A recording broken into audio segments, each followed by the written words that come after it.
ശക്തമായ മഴയും കാറ്റും കാരണം തെക്കൻ മേഖലകളിൽ വ്യാപകമായ നാശനഷ്ടമാണ് ഉണ്ടായത്.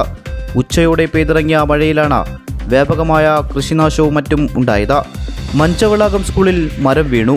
പരശുവയ്ക്കലിൽ വ്യാപകമായ കൃഷിനാശവും ഉണ്ടായി. പലയിടത്തായി 10,000-ഓളം വാഴകളാണ് ഒടിഞ്ഞു വീണത്. കടുത്ത വേനലിൽ കഷ്ടപ്പെട്ട് വെള്ളമൊഴിച്ച് പരിപാലിച്ചു കൊണ്ടുവരുന്ന വാഴകളാണ് ഒടിഞ്ഞു വീണ് നശിച്ചത്.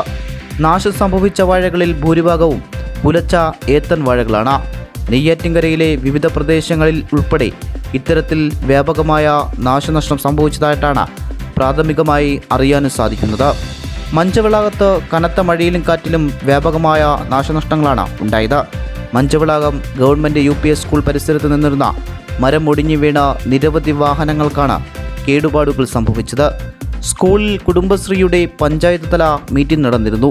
മീറ്റിംഗിന് പങ്കെടുത്തവരുടെ വാഹനത്തിലാണ് മരം ഒടിഞ്ഞു വീണത്. അതുവഴിയുള്ള ഗതാഗതവും നിലച്ചു. നെയ്യാറ്റിൻകര ഫയർഫോഴ്സും പോലീസും നാട്ടുകാരും ചേർന്ന് ശിഖരങ്ങൾ മാറ്റി. അപകട ഭീഷണിയായ മരങ്ങൾ മാറ്റണമെന്ന് ആവശ്യപ്പെട്ടെങ്കിലും അധികൃതർ തയ്യാറാകാത്തതാണ് ഇത്തരത്തിൽ സംഭവിച്ചതെന്നും വലിയൊരു ദുരന്തമാണ് ഒഴിവായതെന്നും നാട്ടുകാർ ആരോപിക്കുന്നു. GTV news, Neyyattinkara.